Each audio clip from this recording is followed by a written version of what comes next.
di samp gàmm même bu dee am na sax ñu ko tuddee bidaa mais après même bu nekkee bidaa après est-ce que diine dañ ne kenn du ci yëfe bidaa loolu dafa war a leer ci bopp nit ñi. dafa bari ci diine lu ñuy jëfe loo xam ne bidaa la mais day nekk bidaa bu rafet ki wax ne bidaa bu rafet amul du yonent du yàlla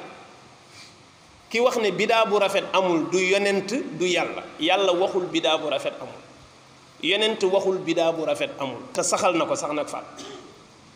boroom xam-xam bi jàng ne bidaa bu rafet amul noonu la amee boroom xam-xam yu jàng ne bidaa bu rafet am na ñu ne lan mooy bidaa bu rafet mu ne loo xam ne nekkul woon ci jamono yonent nga def ko ci ginnaawam ba pare loola nekk luy dooleel diine loola nekk luy dooleel diine xam ngeen ne moos samp école di jàngale làkku arab di jàngale ay fànn xam-xam naxwu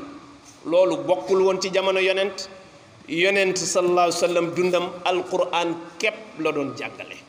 raxu ci beneen téere alquran la doon jàngale raxu ci beneen téere ba mu ko jàngalee ba mu jeex la dem yoonam waaw ki ubbi école di jàngale naxwu di jàngale yeneeni xam-xam fan la ko teg te nee na école islamique la mu dugal fa alquran dugal fa hadis dugal fa sarf dugal fa naxwu jaxase ka ak alquran di ko jàngal jullit yi lu tax mu def ko loolu day dooleel lislaam da ngay ubbi jullit ñi dañ ko war a xam bidaa la mais bidaa boobu mi ngi jëriñ jullit yi ndax mi ngi leen di yokk kon bidaa bu rafet amul xam ngeen ne waxi caaxaan bidaa bu rafet am na kaamil bii nu téye di ko jàng ginnaaw yonent bi la am ñuy wattu alquran dem ci xare yi ñu rey leen ñu ne lii bu continuer du baax de nan bind kaamil bi mu mat gaa yi ne mukk kenn du ko fi def loolu bidaa la moo tax coow li yàgg na fi de bind kaamil bi bidaa la kenn du ko fi def waaye gis nga ñu forcé ba def ko ñu doon wax bidaa la tey ñoo ci ëppale ñëpp ndax loolu tolluwaay la rek bu sa niveau suufee rek nga baw yenn yi bidaa bu ñaaw mooy bidaa buy influence jàngale yonent bi bidaa boo xam ne da nga ko teg mu ñëw di contraire ak li yonent bi wax loolu moom bidaa bu bon la wala bidaa boo xam ne da nga ko teg mu ñëw di contrer ak li yàlla wax loolu mooy bidaa bu ñaaw waaye bidaa buy dooleel diine nan lay nekkee bidaa bu bon et encore lan mooy différence su gàmm ak conférence lu dul guddi gi ak bëccëg bi luy ay bâche teg ay chaise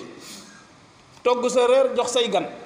toog waxtaanee yonent bi kee luy bâche teg ay chaise togg añam jox ay ganam toog di waxtaane sida bu defee yooyu ñu bàyyi ci xel yonent sallallahu alayhi wa sallam dañu war a dëkk di ko jàngale waaye bés bu ñu ko yàlla jox nag bu ñëwee ñu feete ko mooy anniversaire am kenn waxul feet la ci lislaam kenn waxul lool ñun ñaari feet la ñu am korite ak tabaski loolu ñépp xam nañ ko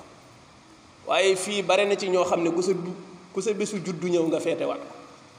di bëgg a rey nit ñee ki gatu